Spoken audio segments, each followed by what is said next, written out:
Cloud.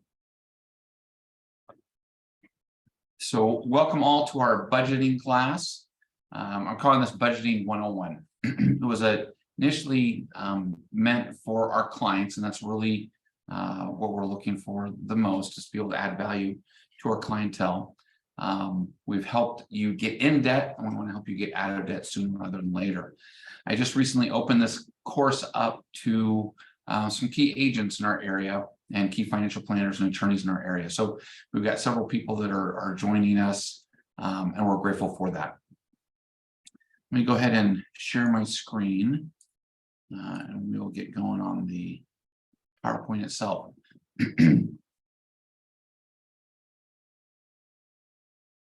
So where I got most of this information is from an organization that I'm involved in called NIFE, the National Institute of Financial Education.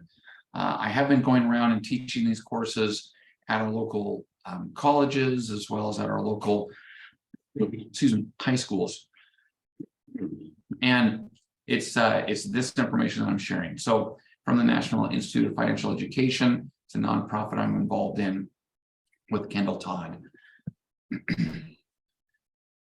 In my studies, one thing that I found that was very interesting, and I shared this in a recent realtor class that we did, was that 85% of Americans hate their job. 80% of Americans are in debt. 70% of Americans have less than $1,000 in savings. 45% of Americans have less than zero in savings. 75% of Americans lose sleep thinking about retirement. The average American has over $6,000 of credit card debt. Now, this was as of last year, and I will say that credit card debt towards the latter part of last year and into this year has increased. We were at about 15% usage of credit card debt. Now we're over 22% usage of credit card debt. So it has increased as inflation has hit families a little bit harder. There are 43.2 million student borrowers that are in debt by an average of $39,351, close to $40,000 each. There are 43.6 million renters in the nation that would buy a house if they knew how. According to SSA.gov, the trust fund reserves holding our Social Security will be bankrupt in the year 2037. Now, we've heard about it being bankrupt. What does that really mean?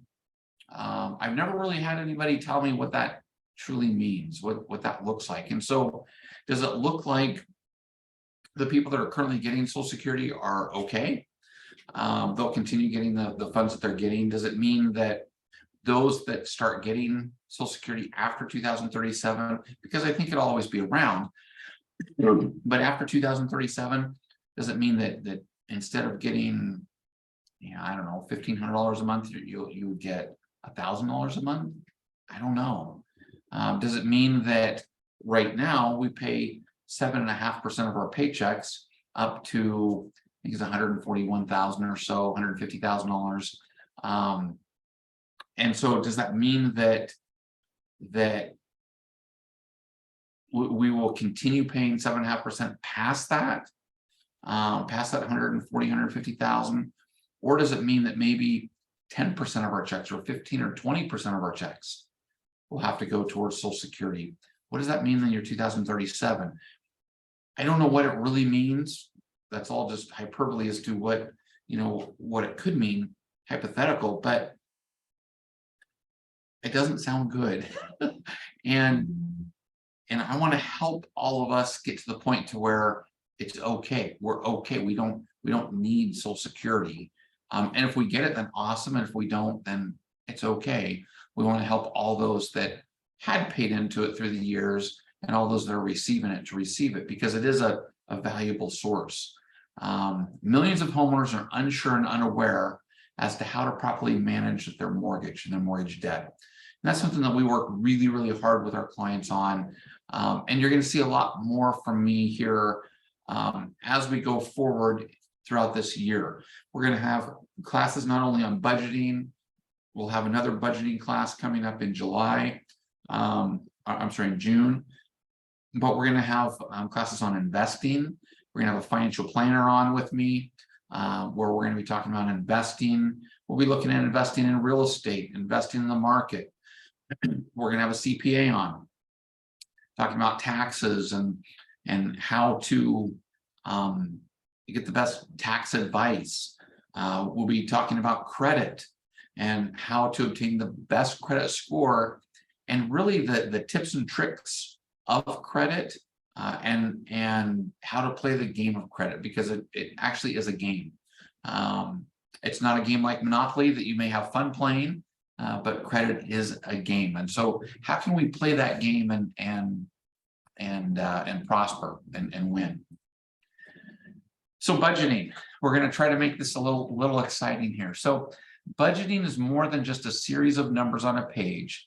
It is an embodiment of our values. A budget doesn't limit your freedom, it gives you freedom. Budgeting only has one rule: do not go over budget. Easier said than done sometimes, right? Let me revert back to this. So really the why. Let me give you the why behind why I'm doing this. One, this really hit me. Now, in 2021, I wrote a document that I call it, I declared war on fiscal literacy. Now, somebody had asked me not too long ago, didn't you really declare war on fiscal illiteracy? And yeah, maybe, but I believe it's really, I declared war on fiscal literacy because the way it's taught isn't right. You know, we have a serious problem in this nation, and it's a very serious fiscal literacy and debt crisis problem. And so maybe it is, you know, I declared war on fiscal illiteracy. But I feel like I declared war on literacy itself, because I want to help everybody understand what fiscal literacy means. I want to help everybody understand the little things that you can do, the little tricks that you can do, the little things that you can do to create wealth. And that's really what I'm here about. I want to help you create wealth, so that way you don't lose sleep about retirement. You don't lose sleep about money. Now, when we look at, again, I want to read this. A budget is more than just a series of numbers on a page. It is an embodiment of our values. A budget doesn't limit your freedom, it gives you freedom. Budgeting only has one rule: don't go over budget. As I think about that, you know, and the other page there, I think about growing up, and I want to share with you my experience. So my family we did okay. I was born in 1973, and in the 70s we did well. My father was a laborer. He made plywood for a living. So, you know, I can't go into Home Depot or Lowe's, into the section where all the 2x4s are and the wood and plywood and all that stuff is, without thinking of my father. Because he would come home every day from work and he would smell like plywood and wood. So I love that smell. And, you know, I remember my dad worked really, really hard. He worked a lot of overtime. And again, I mean, he worked really, really hard. He taught me the value of hard work and work ethic. And he also taught me that if a job is worth doing, it's worth doing right. Now, fast forward to the 80s, my father had MS. And so in the 80s, I don't remember if it was 80, 81, it was in there somewhere where my father had to retire. And he was just cresting into his 50s at the time. He had me a little late in his life. And so he, you know, he had to retire, and he had to medically retire. So, sorry, I had a message there, and I was just wondering if it was somebody trying to get in. But he had to medically retire, and so as he had to medically retire, we went months without a paycheck coming into the house, and And if it wasn't for my grandparents and our church and some other people, we wouldn't have made it. My parents budgeted before that, and they could budget really well. But after that, they really couldn't budget really well. They didn't know what money was going to come in. So budgeting sometimes is a very difficult thing. Now, I remember, I never went without food. We always had food, and we had a roof over our head. But I did go without a lot of things growing up. A lot of things that my friends would have, and it made me a little bit sad sometimes. And but I can tell you that the lessons that I learned through that period of time have been invaluable to me. I don't want anybody else to feel some of the same feelings that I felt. For instance, we just be a little vulnerable for a quick minute. So we had to be on church assistance for a little while, and I remember I was playing a game with some of the youth in our church, and it was a game called 500. It's a football game. And I remember one of the youth threw the football up, and it went back behind these trees, and myself and one other of the youth ran back behind the trees to go grab the football, and that youth came up to me back behind the trees and said, "You're on church assistance, aren't you?" And I remember the feeling that I had at that point, the embarrassment that I had at that point. And I didn't know why. But I remember it to this day. And that's really what drives me. That's what drives me to help to where you never feel those feelings. And never have to go through that. So budgeting is extremely important. And we're going to talk about not only just budgeting, but then creating wealth through budget. So thank you. And that's really the why behind why I do what I do. So today we're going to start with what is money, your money story, and then managing cash flow, the budget. As we talk about money, while no single conversation is guaranteed to change the trajectory of a career, a company, a relationship, or a life, any single conversation can. Now, again, growing up, my family was a traditional family. I would be playing out until the lights came on. When the lights came on, I knew it was time to go home. And so I'd come in and we would have some casserole dish, and I can tell you that I don't like macaroni and cheese very much, specifically macaroni and cheese with tomatoes on it. Had a ton of that growing up, and beans and onions and stuff like that. I don't like. So we had a lot of that growing up. But we'd come into the dinner table and we would talk about a lot of different things. We would talk about how our day was, what we learned, what's going on. We didn't have the TV on. It was a time to be able to really just connect as a family. I can tell you that we never talked about money. We talked about credit, and my parents taught me about credit and how to have good credit and that, but we never talked about money, about how to create wealth. We never talked about budgeting. I never learned those things. Even in high school, I never learned those things. I did have economics in high school, but I never learned the how-to of those things.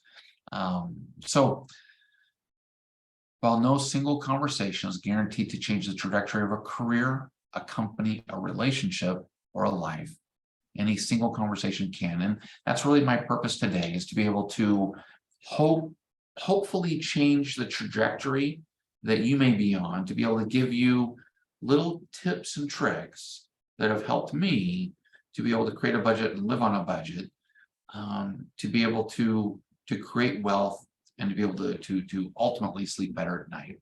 That's my purpose. So what is money? It's a store of value. It's a unit of account. It's a medium of exchange. Now, you may have different ideas around money and different ideas about today. So you may want to reduce stress around money. That's typically why one wants to budget. You may want to have more clarity around money, feel more in control and empowered about money, get out of debt, live within my means and develop savings, connect with a greater meaning of purpose in life. What would you like to learn about money? So I ask clients what they wanted to learn about money, and there's a lot of different things. Now, one thing I want to talk about is that money is always on our mind. Always. It doesn't matter if you make, $1,000 a month, and it doesn't matter if you make $1 million a month. Money is always on our mind.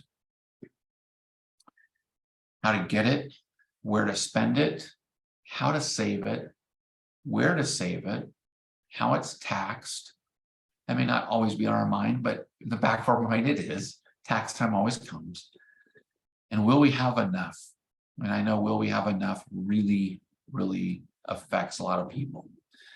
And that's what we will be helping our clients more intently than ever before do, is to be able to create wealth through their mortgage and make sure that they will have enough at retirement.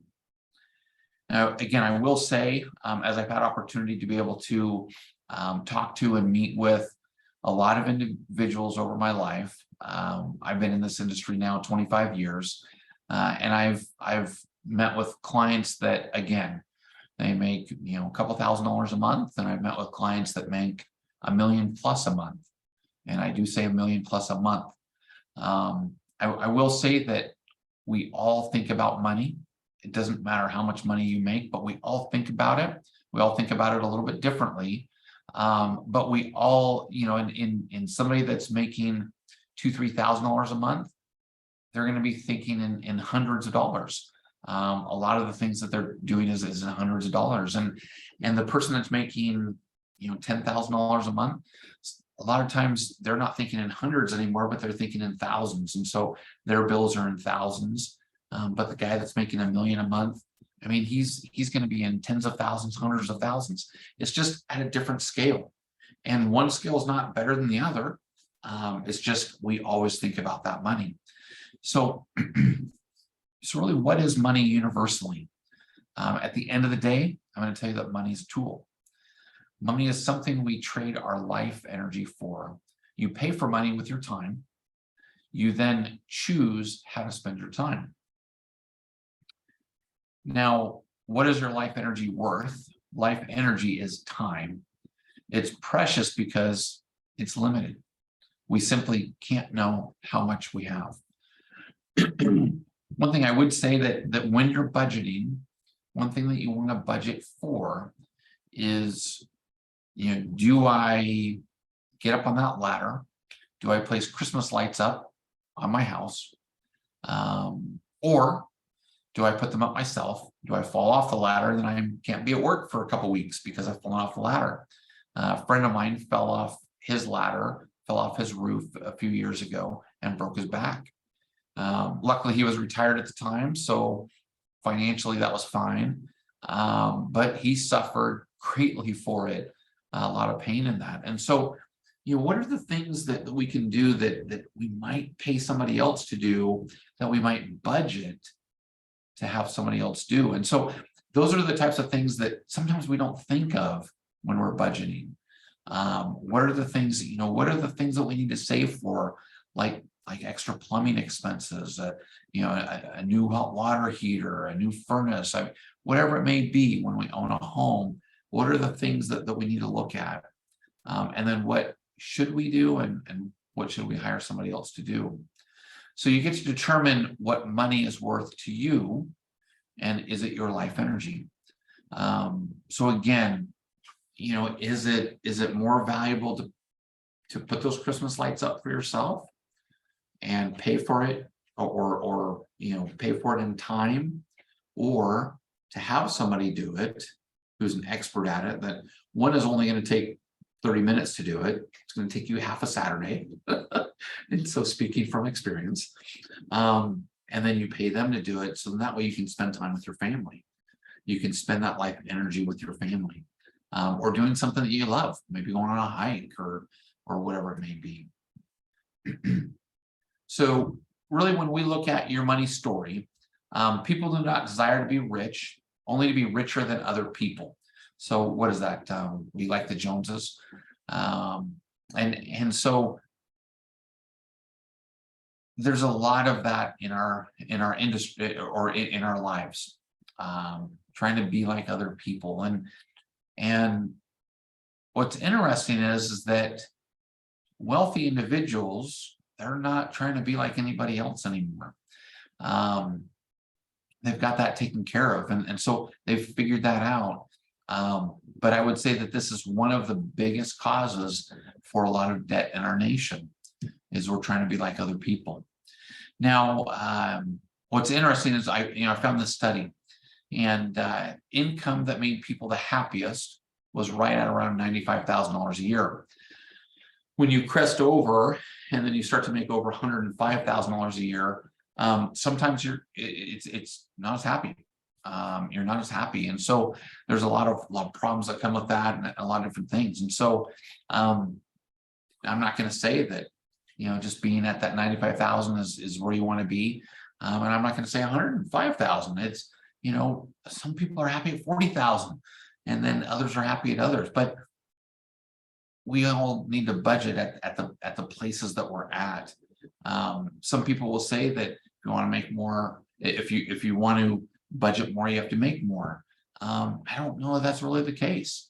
So maybe to get out of debt, you might need to make a little bit more.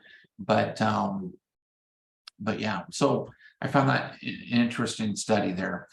If you work for someone, think of the money you earn each dollar as employees that work for you. So think about that money. It's when you're working for somebody or self-employed, think about each one of those dollars as employees for you. And what are you going to do with it? How are you going to put them to work and put them to work for you? So let's talk about the actual budgeting here. So one thing I suggest is to have 3 different accounts. We'll talk more about this in a little bit, but have 3 different accounts. You'll have a checking account, a savings account, and a money market account. Now, and this is your savings account. This is your checking account. I'm sorry, your checking account, your savings account, and then your money market account. Your money market account needs to be something that you can't get to. I mean, you don't have to get to it right today. If you want to get that money out, it's going to take you a couple of days, and that's okay. So what you do is let's just say that your monthly expenses are $4,000 a month. Now, what your goal is to put into the savings account a minimum of 3 months worth of living expenses. So you want to grow that account to $12,000 if your expenses are $4,000 a month. So let's just say hypothetically that, how are you going to grow that account? Let's just say hypothetically that you're paid $2,250 a month, or every 2 weeks. So $4,500 a month. Now, again, your living expenses are $4,000, so you can save $500 a month. Well, you're going to take that $500 a month and put it into that savings account until you grow to $12,000. When you grow to $12,000, then you're going to start putting it into that 90-day fund, into that money market account, where that money market account is going to grow and double over time. So that's really, I mean, at the end of the day, when you're talking about budgeting, it's how simple it is. Simple, but it's not easy, right? Now, let's talk about this a little bit. What works best, again, is when you get your monthly checks, you put your monthly checks into your checking account, pay all your bills. And I'll talk about some how-tos here in a minute. But pay all your bills, and then take that savings and put it into your savings account. Now, your savings account, you want to be able to have access to right away. The reason why you want the savings account and 90 days worth of cash in that savings account is that's the account that if you have expenses, such as a water heater going out, or you need new tires or whatever, you can take the money from your savings and pay cash for it. So you don't have to use your credit cards. And then once you have that 90 days worth of savings, at that point, we want to help you increase to 6 months worth of savings and beyond. So one thing that we go through with our clients is to be able to first create a saving, that 90-day savings account. Second, to be debt free. So what I will say is that before you start putting money into this bucket, the money market account, take that $500 and start paying off your debt. If you have any credit card debt, auto loan debt, start paying that $500 and start paying off that debt. As you whittle that debt down, as you pay that debt off, then at that point, you're going to start that money market account and you're going to start putting money into that money market account. So you first put it into your checking account, pay your bills, put your savings in your savings account, take that $500, pay debt off first, which is step 2. And then from there, then after your debt's paid off, you're going to create significant liquidity. And the way that you're going to create that significant liquidity is by putting money into that money market account first. As you put that money into that money market account, remember, looking back at school, the rule 72, money grows and doubles over time, roughly every 7 to 10 years, depending upon what your interest rate is. So the more that you can put in there, you get a raise at work, put some extra money in there. You get a bonus at work, put some extra money in there. The more that you can put in there, the faster it's going to grow and double over time. But this is the account that you're going to create significant liquidity. And I term significant liquidity as being able to have an account, you have enough money in to where you can physically write a check and pay your mortgage off at some point. Now, the question is, do you do that? Because if you have enough money, and let's say you're 21, to physically write a check and pay your mortgage off on a 30-year mortgage, do you do that? Or do you continue paying your mortgage and let that money double? Remember, it's going to double another 7 years, roughly, it's going to double. So, can you retire then with a good amount of money? But this is really the easiest way that I have found to be able to budget. Now, you do it through 3 different accounts. Again, a checking account, savings account, a money market account. Some people have done it with literally cash and putting into jars. I don't think that's wise. And so, I think the best is just put it in your account. Okay, I've got X amount in my checking. I've already put my savings in my savings account, so I'm golden there. And then I'm paying off debt. And then I'm going to start to create significant liquidity. And then number 4 in our process is step 1 is 3 months in your savings account, 3 months worth of expenses. Step 2 is being debt free, minus any auto loans or any credit card debt.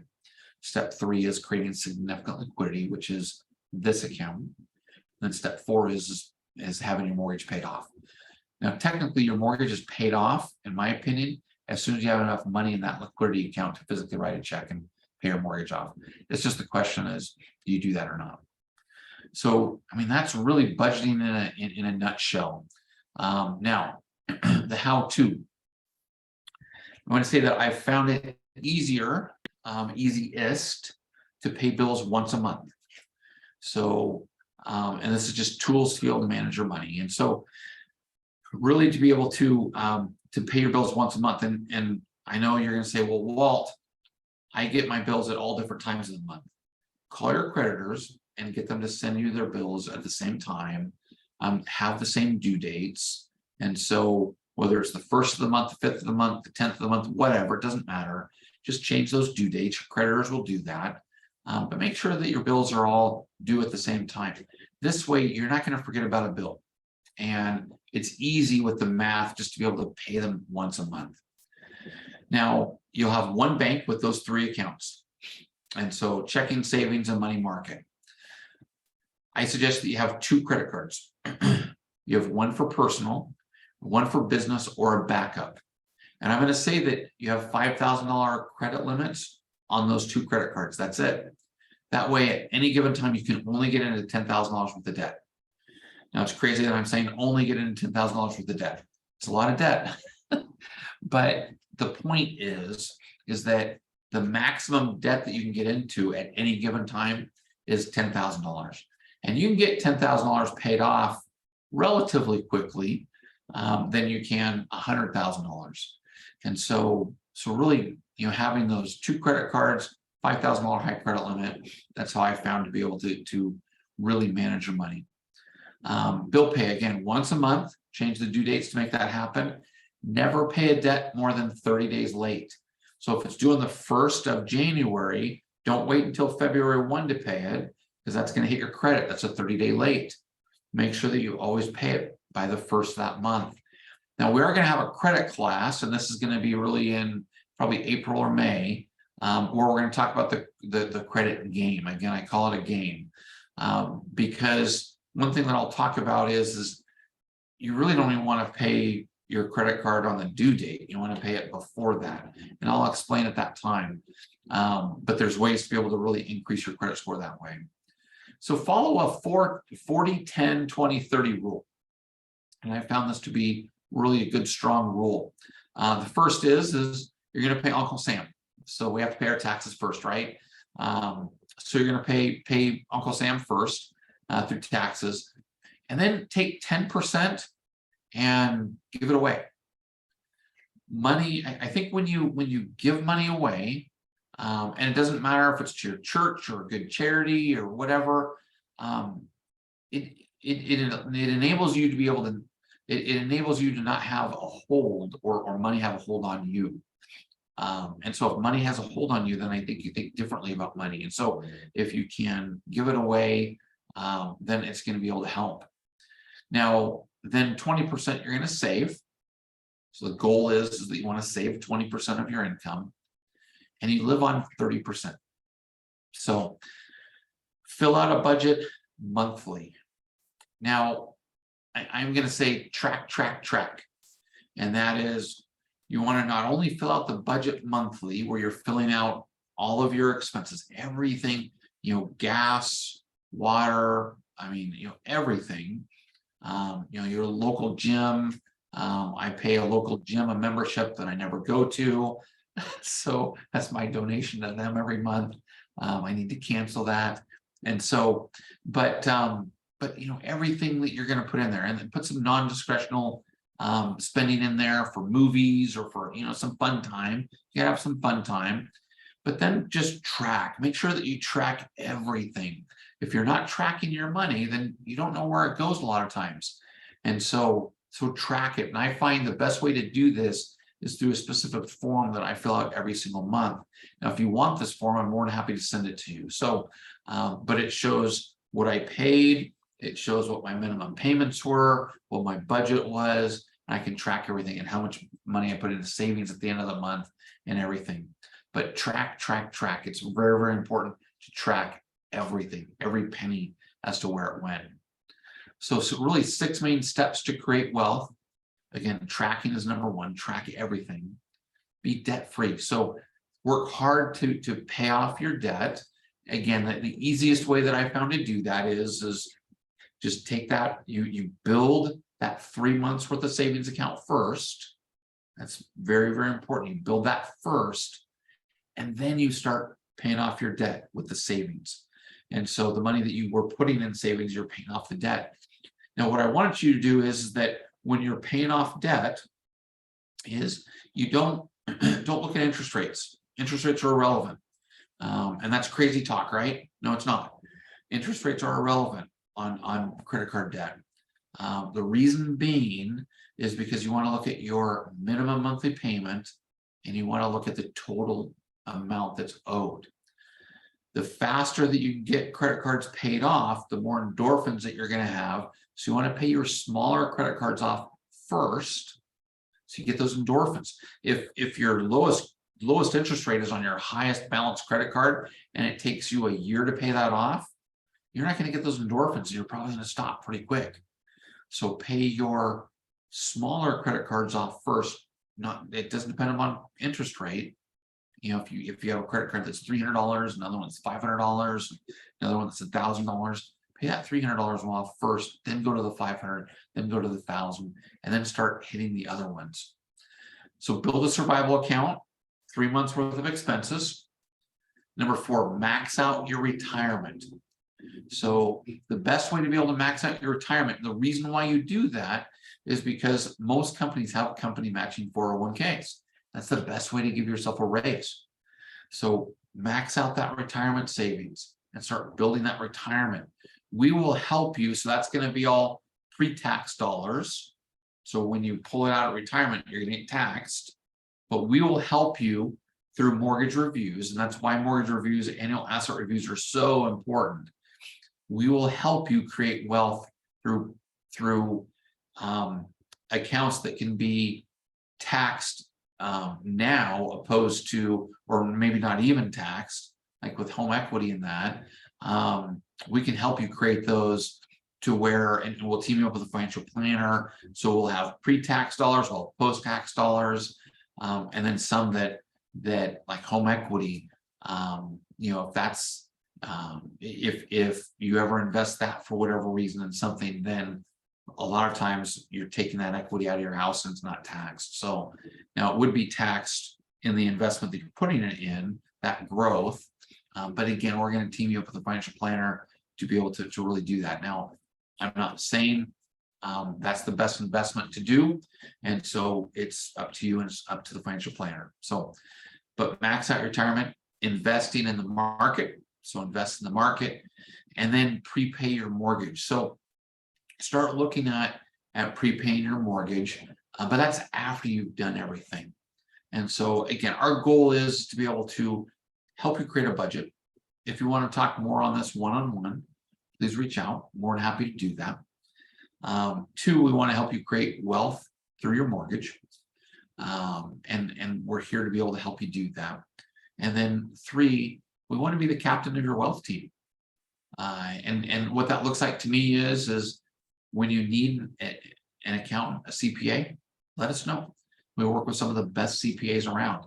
If you need a financial planner, let us know.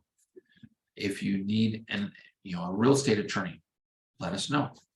If you need any of those sources, if you need professionals around you, let us know.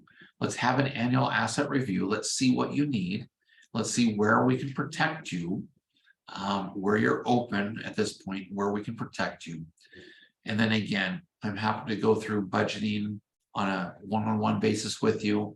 But as I mentioned earlier, it is, let me get back to that slide. Where'd it go? It is simple, but not easy. Hey, thank you so much, guys, for attending tonight. Please reach out if you have any questions. I wanted to make this course a little bit quicker for you. I know that we're taking time away from your family and other fun things that you can do. So thank you so much. It means everything to me that you guys attended.